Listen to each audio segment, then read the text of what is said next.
Na Terra dos Cactos, podcast sobre temas africanos do Jornal Público. Elísio Macamo e eu, António Rodrigues, discutimos quinzenalmente às quartas-feiras os assuntos de África. Porque, se como dizia o poeta moçambicano Eduardo White, os países africanos são hoje os grandes cacos e os pequenos cacos dos sonhos que eles partiram ontem, então todos devemos refletir a melhor forma de os colar. Bem-vindos a mais um episódio Na Terra dos Cacos, o podcast do Jornal Público sobre temas africanos. Neste episódio, vamos discutir na primeira parte o impacto da guerra do Irão em África e falar sobre a nova lei do colonialismo na Argélia, que criminaliza a apologia do tempo colonial e quer que a França reconheça os crimes que o seu colonialismo cometeu, além de exigir uma indemnização pelos danos causados pelos ensaios nucleares franceses no sul da Argélia. Na segunda parte, teremos como nossa convidada a Presidente do Instituto da Biblioteca Nacional de Cabo Verde, Matilde Santos, que nos vai falar dos desafios e problemas com que se debate a Biblioteca Nacional recente, como a cabo-verdiana, que tem apenas 25 anos. Falaremos sobre digitalização, literacia, fomento da leitura, falta de meios e de técnicos com formação. Passemos então à primeira parte. Num documento publicado na semana passada, a Conferência das Nações Unidas sobre Comércio e Desenvolvimento, UNCTAD na sigla em inglês, analisa as implicações do fecho do Estreito de Hormuz para a economia mundial, nomeadamente para a África e para países cuja agricultura depende extremamente dos fertilizantes importados dos países do Golfo, como Moçambique, por exemplo, que está entre os 10 mais dependentes, com 22% do fertilizante que consome a sua agricultura a passar precisamente por essa importante via marítima, afetada pela retaliação do Irão aos ataques dos Estados Unidos e Israel.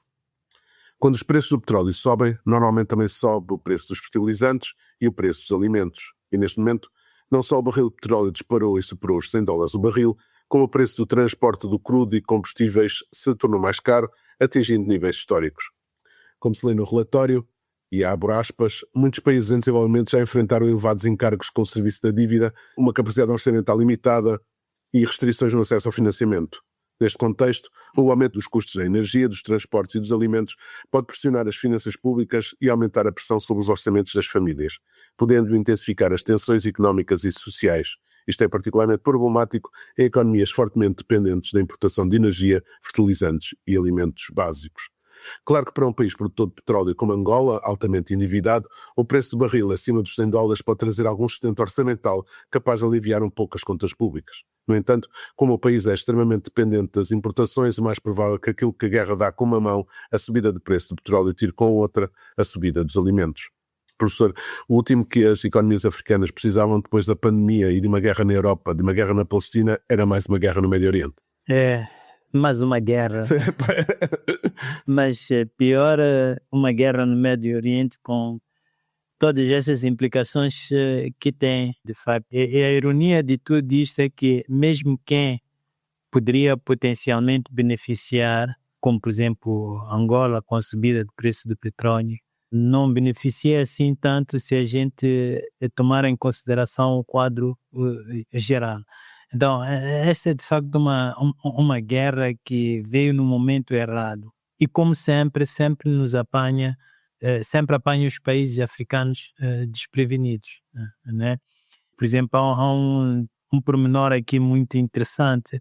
Em Moçambique acaba de fechar uma fábrica de alumínio, a Mosal, no meio de muita controvérsia, não foi possível chegar a um acordo para a redução do preço de energia elétrica, que é uma componente muito importante para a produção de alumínio, e por causa disso a empresa decidiu fechar.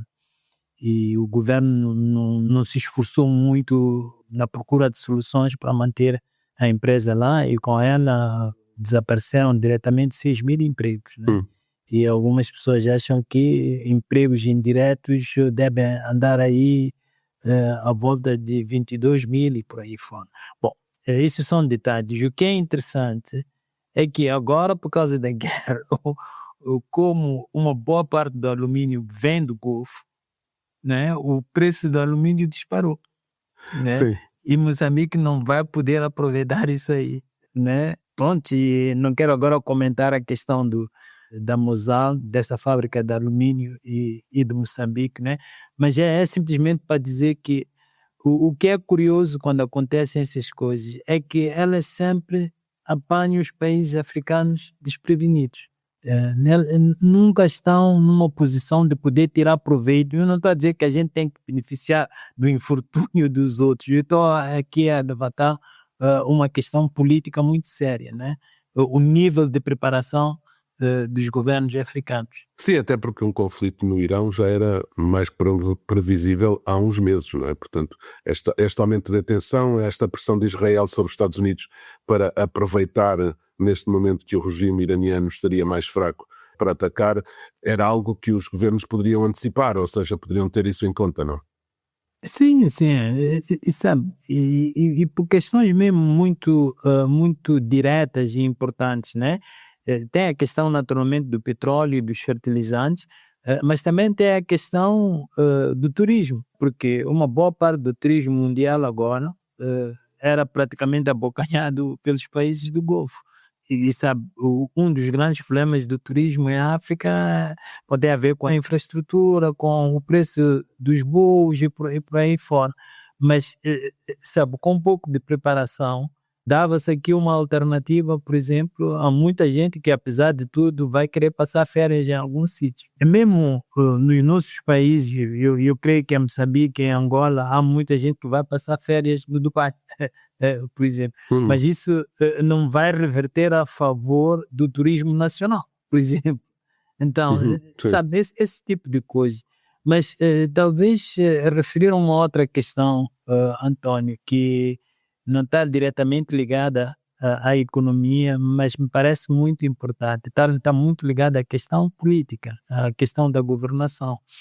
É que, por exemplo, o que a gente nota, e com muita razão, com muita legitimidade, é que muita gente está agastada com a agressão israelita e americana. Agora, o problema é que esse descontentamento não tem um fundo político coerente, né? Porque as mesmas pessoas que estão abastadas com o fato de estar aqui a haver uma violação do direito internacional, acham bom, por exemplo, que a Rússia invada a Ucrânia, né?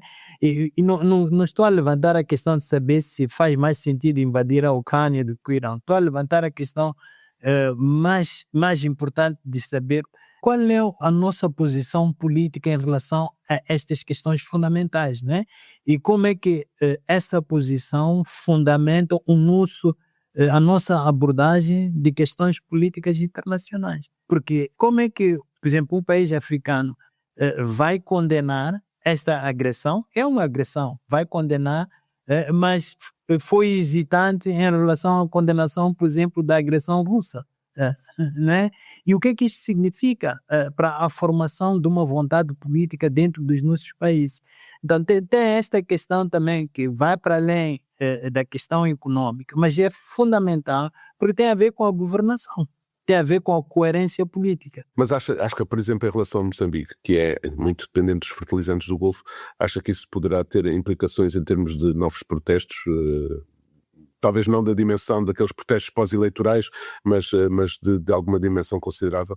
Bom, é possível que não, simplesmente porque nós estamos numa situação tensa já há muito tempo, quer dizer, tensa do ponto de vista da precariedade da vida, né? Então, eu não creio que haja subida drástica de preços que leve, por exemplo, a esses protestos chamados protestos do pão, né? Duvido muito que isso venha a acontecer porque as pessoas já estão a viver no limiar. Portanto, algo mais caro ou menos caro não vai realmente afetar muito as pessoas. Posso prever alguma frustração, e isso aí pode ser importante, alguma frustração no seio daquilo que nós podemos chamar a nossa classe média, né? Porque o preço do combustível vai aumentar e não vão poder utilizar os seus veículos automóveis e com isso vão ser obrigados, por exemplo, a usar o transporte público, que não é bom. Então, isso aí pode criar, de facto, uma situação difícil para a gestão das cidades, dos municípios no país, mas eu não estou em crer que a gente veja sublevações significativas por causa da subida dos preços. Bem, passamos então ao segundo tema. A ofensiva jurídica contra a França pelo colonialismo imposto na Argélia acabou por ser suavizada pelos deputados que esta segunda-feira segunda-feira passada, aprovaram na Assembleia Nacional em Argel o projeto de lei que criminaliza o colonialismo, mas deixaram cair os artigos mais ofensivos para Paris. Se as negociações com o Conselho Nacional, a Câmara Alta do Parlamento, levaram a mudanças no projeto aprovado pela Assembleia Nacional, a Câmara Baixa, em dezembro, para evitar um confronto diplomático com a antiga potência colonial, 13 artigos considerados problemáticos foram alterados. Em termos internos, a lei manteve a mão dura na criminalização da apologia do colonialismo para a preservação da memória daqueles que lutaram pela independência do país. A partir de agora, quem glorificar o período colonial em texto, imagem ou audiovisual incorre numa pena de prisão de 3 a 5 anos e a uma multa entre 10.000 e 500.000 dinars, de 650 a 3.250 euros, mais ou menos. A pena duplica em relação aos reincidentes até 10 anos de prisão efetiva. O presidente argelino, Abdelmajid Tebboune, disse que a Argélia quer ver a França a reconhecer os crimes cometidos no país nos 130 anos de colonização, mas não busca qualquer compensação financeira. O que acha desta lei, professor? Pensa que devia ser seguida por outros países africanos? É muito difícil para mim. Sabe, por um lado, eu reconheço a necessidade de a gente tratar seriamente com a história, não é? Porque, para mim, a questão apresenta-se de uma forma muito clara. Há desigualdades hoje, portanto, desigualdades entre países, entre a França e a Argélia, entre Portugal e Moçambique, por exemplo. E essas desigualdades são resultado de uma história muito bem específica, né? Da história colonial.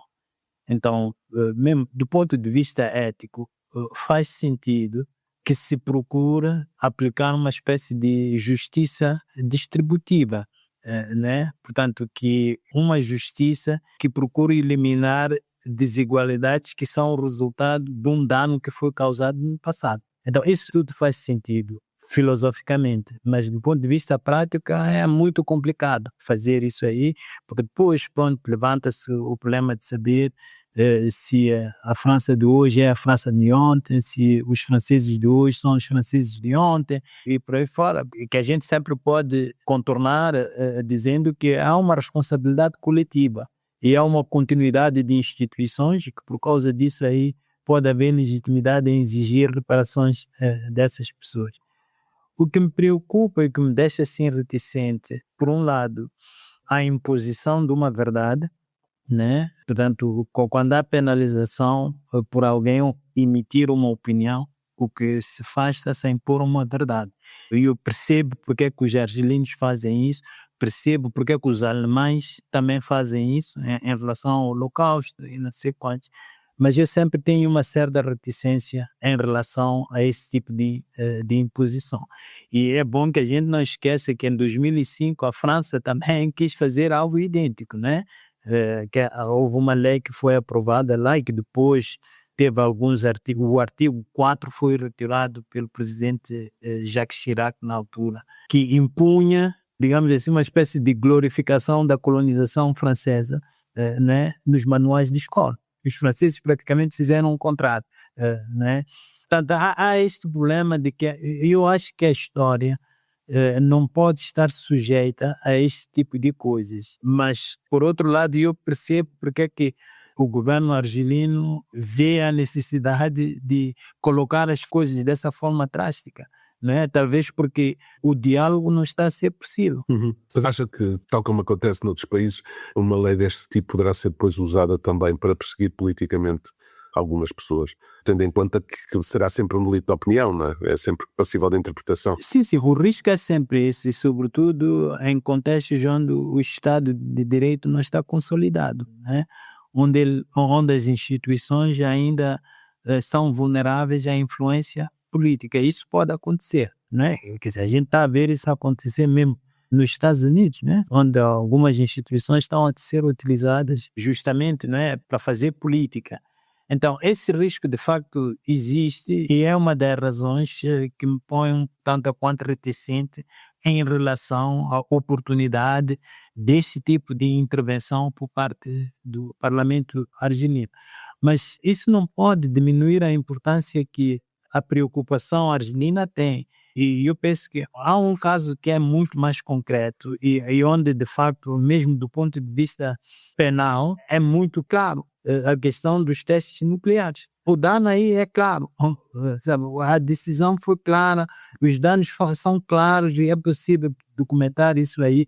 E eu acho que faz todo o sentido que a Argélia levanto essa questão e procuro reparações por causa disso aí.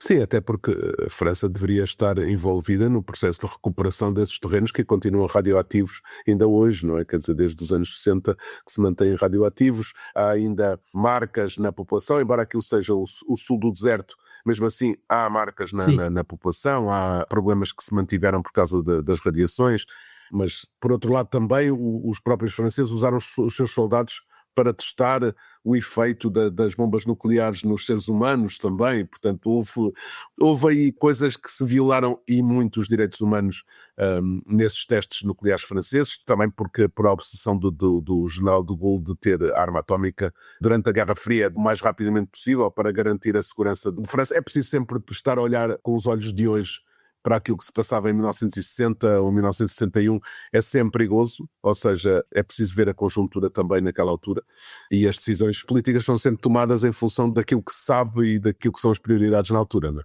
Sim, bom, eu acho que um critério muito importante para avaliar esse tipo de situação é se ele causou desigualdade e injustiça que se repercute até o presente, né?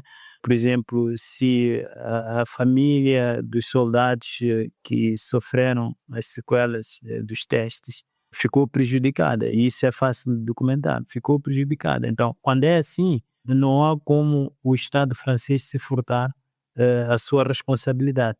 Mas se o Estado francês pode assumir responsabilidade em relação aos soldados franceses, então tem que também assumir responsabilidade em relação a todas as outras vítimas inocentes da sua ação.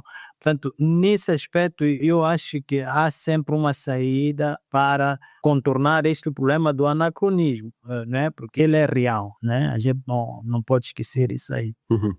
Chegamos ao final desta primeira parte, passemos agora para a entrevista com a nossa convidada.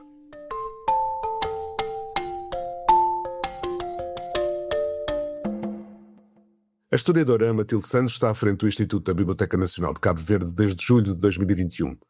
Formada em História, com mestrado em História Moderna e doutoramento em Altos Estudos em História, Época Moderna, na Faculdade de Letras da Universidade de Coimbra, esta investigadora que desde o ano passado se tornou na segunda cabo-verdiana a entrar na Academia Portuguesa de História, depois de Jairzinho Pereira, é professora de História na Escola Secundária de Pedro Gomes, na cidade da Praia. Ou, pelo menos era, até ser a diretora da Biblioteca Nacional. Matilde Santos, os nossos agradecimentos por ter aceitado o nosso convite para estar aqui neste podcast. As bibliotecas nacionais enfrentam desafios enormes num mundo em aceleração para o digital e com influência cada vez maior da inteligência artificial. Para uma biblioteca nacional de um país como Cabo Verde, imagino que esses não sejam os desafios mais prementes, mas como é que encara estes desafios a partir do cargo que ocupa? Antes de mais, aproveito esta oportunidade para agradecer o convite para participar neste podcast e dizer que a Biblioteca Nacional de Cabo Verde tem enormes desafios pela frente e, claro, não podia ficar atrás, tendo em conta no mundo acelerado em que nós estamos, em que as tecnologias surgem cada vez mais rápidas. Então, daí a necessidade das bibliotecas nacionais acompanharem esse acelerar das tecnologias. Mas um dos pontos essenciais, eu penso que as bibliotecas, mesmo neste mundo acelerado de novas tecnologias, continuam a ser essenciais para as sociedades. É partindo desta premissa da relevância que as bibliotecas nacionais têm para os seus países e aí desenhar projetos para colmatar os novos desafios que vão aparecendo. E é claro que nós, a partir da Biblioteca Nacional de Cabo Verde, vamos acompanhando esses progressos e desenhar novas ações com vista à integração também nesse mundo digital. Por quê? Porque o futuro das bibliotecas passa muito pelo digital e se nós acompanharmos a nível mundial, as melhores bibliotecas do mundo já são aquelas que ostentam os melhores repositários digitais.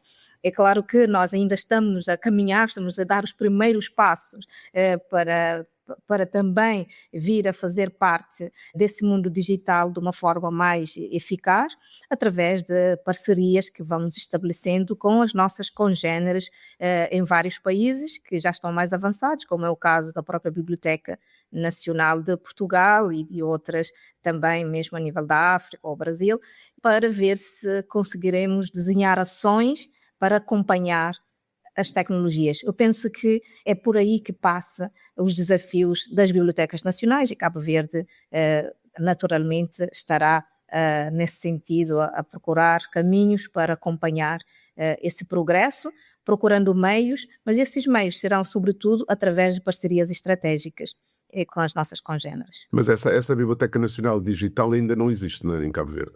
Ou seja, ela está prometida, mas ainda não está funcional. Está prometida, ainda não está funcional. Como deve calcular, nós estamos a dar os primeiros passos nesse sentido, a procurar a melhor forma de sustentabilidade financeira, porque tem um custo enorme, já estamos em negociações, mesmo a partir do próprio governo, com a perspectiva da inovação das instituições a nível nacional. Estamos a trabalhar para que a médio e a curto prazo vir a conseguir essa biblioteca digital no verdadeiro sentido. Vamos tendo um ou outros pontos e vamos disponibilizando um ou outro repositório, mas ainda estamos muito aquém daquilo que nós gostaríamos de efetivamente oferecer para a população cabo-verdiana, quer a residente, quer a que se encontra na diáspora. Por isso ainda é um caminho que estamos a trilhar e que esperemos que muito brevemente venhamos a conseguir esse feito. Estou em crer que sim, porque estamos já em negociações bastante avançadas para vir a conseguir, a bem curto tempo, também estar nesta senda das bibliotecas digitais a nível mundial. Eu gostava de saber uma coisa que é fundamental, né, para a própria existência de uma biblioteca, que é a cultura de leitura. Como é que isso está em Cabo Verde? Como é que é a cultura de leitura em Cabo Verde? Como sabe, muito obrigado, porque é uma questão essencial. Eu penso que sem o interesse pela leitura, as bibliotecas perdem toda a razão de ser, e é claro que a Biblioteca Nacional de Cabo Verde também seria neste sentido. Então, daí que a nossa aposta também passa muito por reforçar através do próprio Plano Nacional de Leitura. Nós já temos um Plano Nacional de Leitura desde 2017, que é interministerial, é tutelado pelo Ministério da Cultura, que tem a tutela da Biblioteca Nacional de Cabo Verde, e pelo Ministério da Educação, e é coordenado pela Biblioteca Nacional de Cabo Verde, tem a sua sede na Biblioteca Nacional de Cabo Verde. Então a nossa política de promoção do livro e da leitura passa muito também pelo Plano Nacional de Leitura de Cabo Verde, que já se vai enraizando um pouco pelo país, já tem várias ações com resultados já consideráveis. Aproveito aqui também para destacar a 4ª edição, nós já estamos a realizar a 4ª edição do Concurso Nacional de Leitura de Cabo Verde, que envolve jovens desde os 8 aos 18 anos, em 4 categorias, e tem envolvido, só para se terem uma noção, nas 3 primeiras edições, porque ainda não está contabilizada a 4ª edição que está a decorrer neste momento, já teremos a participação de mais de 20.000 alunos a nível nacional. Então já começamos a ter alguns indicadores de que o processo de incentivo à leitura em Cabo Verde já vai fazendo o seu caminho, já vai trilhando o seu caminho.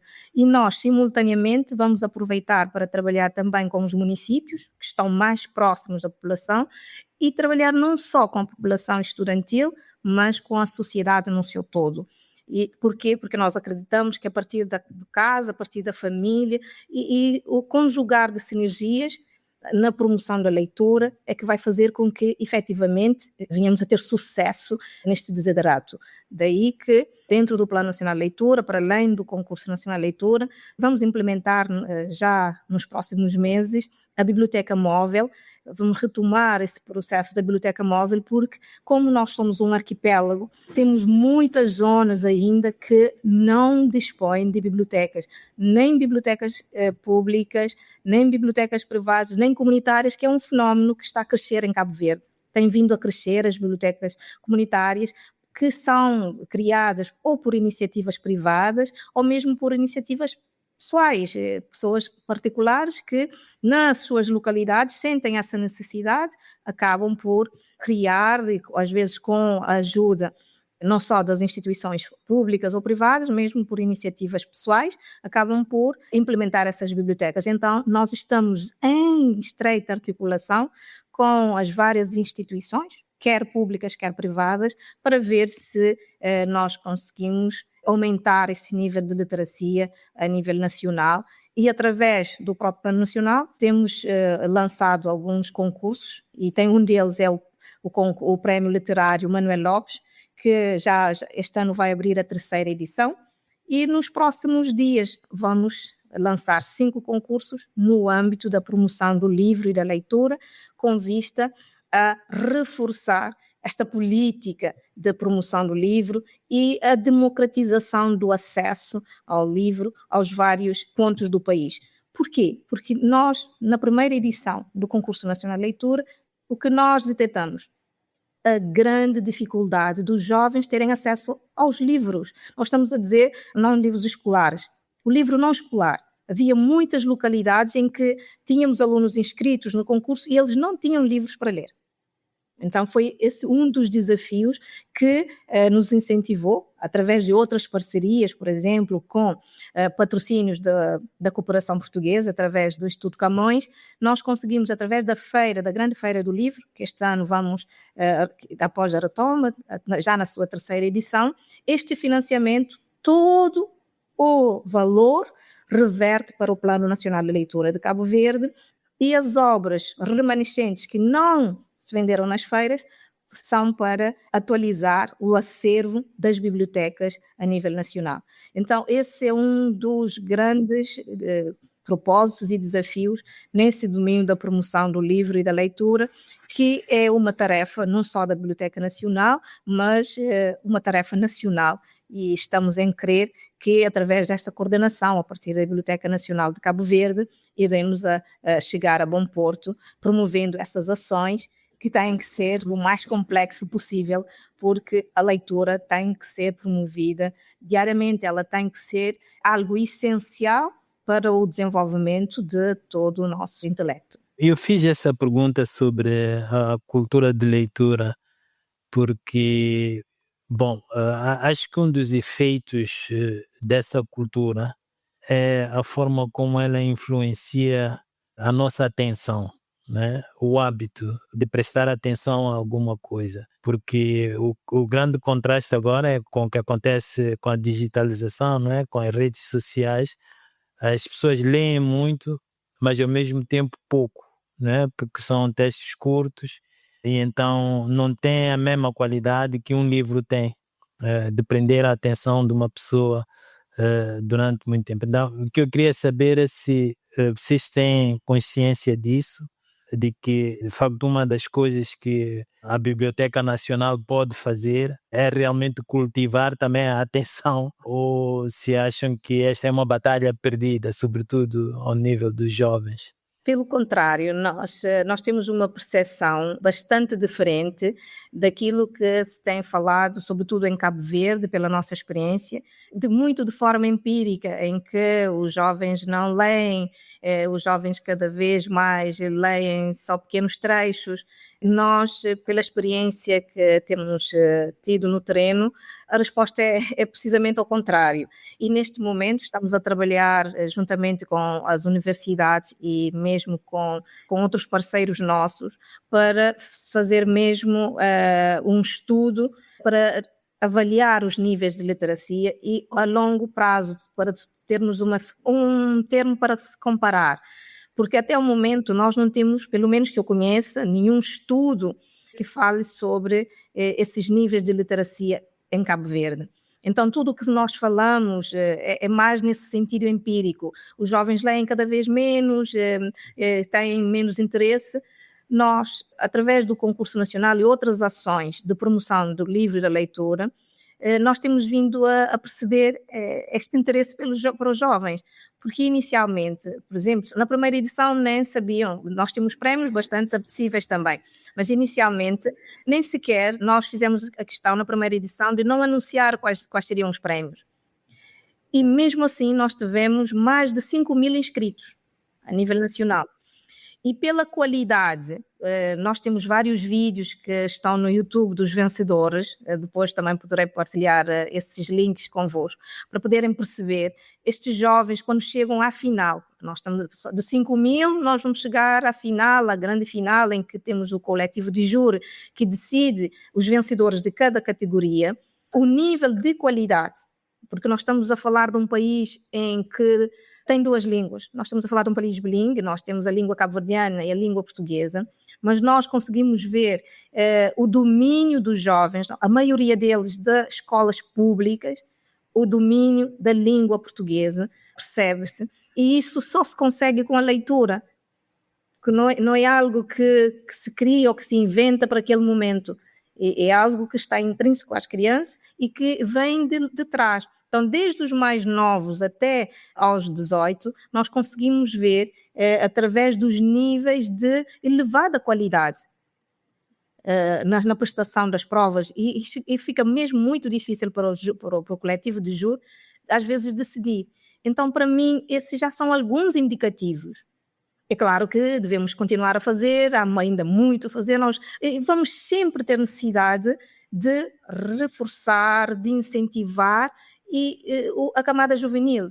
Mas isso não vem só, e simultaneamente ir fazendo o trabalho para com os mais crescidos, com os adultos, porque é um trabalho que, se for cultivado também a partir da família, nós acreditamos que a família tem um peso extraordinário nesse processo, porque as crianças, os jovens espelham muito para o que veem em casa. Se os pais têm a cultura de leitura, é quase que automático. Agora é procurar, o que eu costumo dizer sempre, é nós procurarmos adequar e dar os livros certos às crianças. E como é que conciliam aí, porque há também essa questão do português e do crioulo, né? Como é que vocês conciliam a necessidade de promover a literacia em português, mas também a promoção do próprio vernáculo, né? Eu acho que é um dos grandes desafios que Cabo Verde tem pela frente, é conciliar estas duas línguas.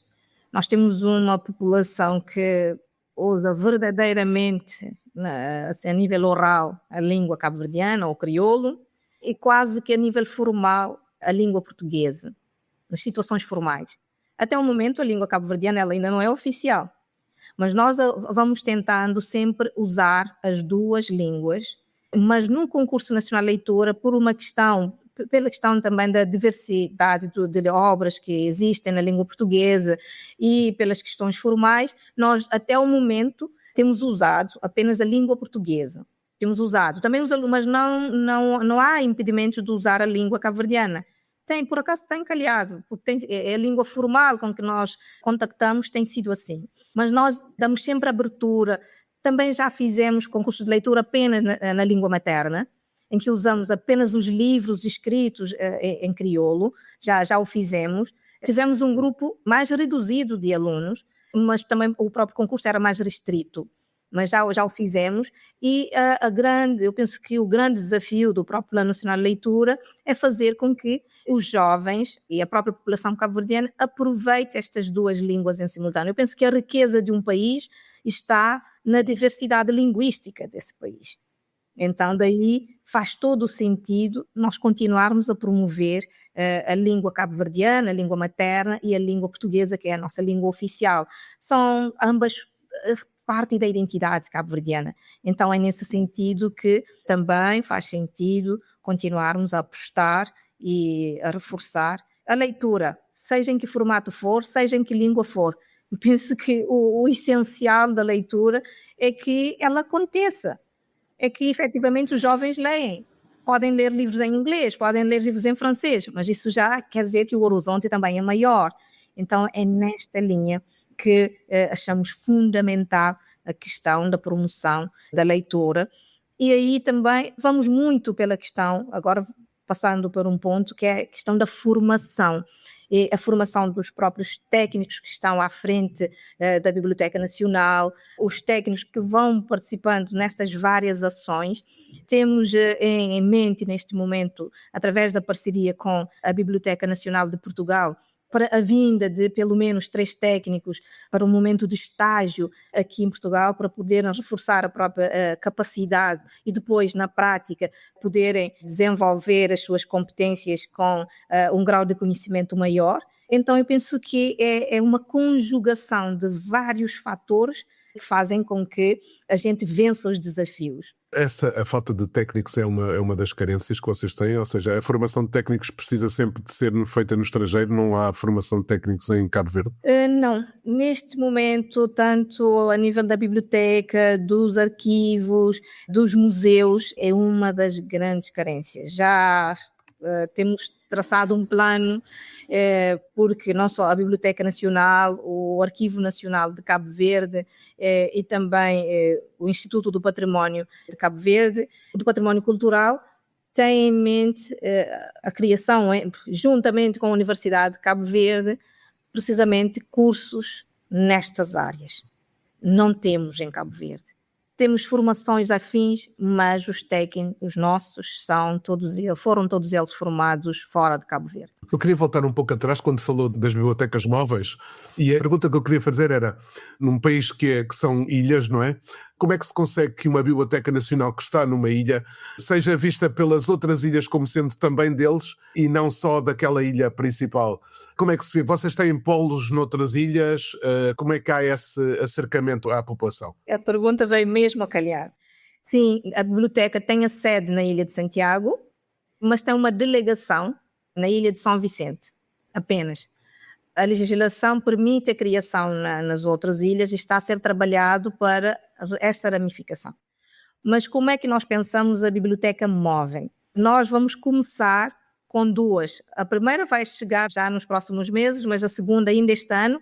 Uma ficaria na sede para depois servir, porque nós temos as ligações marítimas para poderem, por exemplo, ir de barco da Ilha de Santiago para o Maio, para o Fogo, para Brava, a partir de Santiago.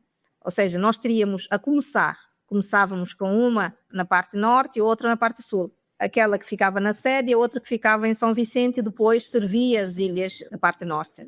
Então, é esse o projeto. Mas o projeto a longo prazo é para que em todas as ilhas venha a existir uma biblioteca móvel, uma carinha, nas delegações que estão previstas virem a ser criadas. Eu li várias notícias que receberam várias doações de livros, nomeadamente da Imprensa Nacional Casa da Moeda, daqui de Portugal. Tem sido fácil levar esses livros para Cabo Verde ou há muitos entraves nessas doações? Eu penso que os entraves são muitos, mas temos vindo a conseguir ultrapassá-los. Eu penso que acho que sem entraves até deixa de ser assim tão atrativo, porque às vezes quando a gente diz, recebemos os livros e agora, como é que a gente traz? Tem sido vários, mas com alguma destreza e também lá está as parcerias. Têm chegado através da Marinha Portuguesa, por exemplo. Em finais de 2022, a Marinha Portuguesa, a Biblioteca Nacional de Portugal, doou-nos também 19 mil livros, foi levado pela Marinha Portuguesa. O da Imprensa Nacional, Casa da Moeda também. Quando vão em missões em mar aberto, isso foi um dos canais que nós encontramos. Fomos a embaixar, nós soubemos da notícia da Marinha que ia, e lá procuramos e foi possível também. E outra forma que tem facilitado, desde 2024, saiu uma normativa do governo em que os livros deixam de pagar as taxas alfandegárias. Também veio a reforçar e a facilitar um pouco esse peso de levar os livros. Outra forma que nós também recebemos de parceria foi através da agência Arnaud, já nos facultaram os livros que nós recebemos cá, foram levados, houve uma leva que eles levaram de forma gratuita. Então vamos encontrando assim algumas parcerias e agora com a própria grande feira, às vezes quando vão a uma leva, recebemos alguma oferta, vão juntos e é desta forma que temos conseguido ultrapassar estes obstáculos a nível do transporte. Mas é sempre moroso, é um processo longo e demora meses e às vezes quem nos oferece o livro até se chateia connosco, para vocês terem uma noção, porque também já oferecemos estes livros, queremos tirar daqui, mas não conseguem levar, sobretudo obras que são recomendadas no ensino, que fazem parte da nossa literatura nacional e que estão recomendados no ensino. A biblioteca tem vindo a reeditar estas obras que não se encontram a circular e colocá-los a um preço acessível para fazer com que elas cheguem aos vários pontos do país e dessa forma estes livros também acabam por fazer parte desse pacote da distribuição. Matilde, muito obrigado. Já esgotámos o tempo mais que esgotado. Já nem sobras temos. Muito obrigado, foi um prazer ter estado aqui consigo. Foi um prazer também ouvir falar de livros, é sempre bom. Portanto, e até uma próxima oportunidade e bom regresso a Cabo Verde. Muito obrigada, António. Muito obrigada, Elísio, por esta oportunidade e continuação de bom trabalho. Foi um gosto. Obrigado.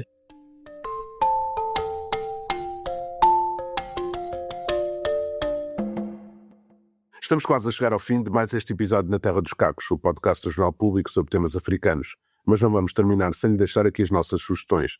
Professor, o que nos trouxe desta vez? Bom, eu trago hoje um livro que não é exatamente novo, já tem uns 5 anos, mas que se tornou um pouco atual por causa da guerra no Golfo, mas também por causa da guerra em Cabo Delgado, em Moçambique.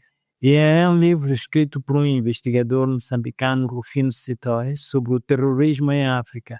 Mas ele olha especificamente para a presença da ameaça de terrorismo em Moçambique e acho que ele faz um apanhado muito bom do que está aqui em jogo.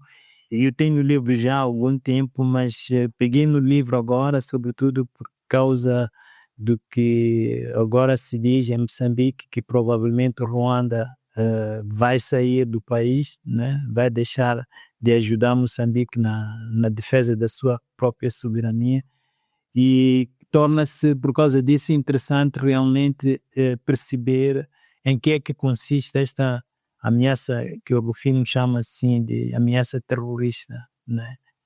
Para também a gente poder avaliar as opções que a gente tem, né? Então, foi publicado por uma editora moçambicana chamada Editora Maputo, e é um excelente livro.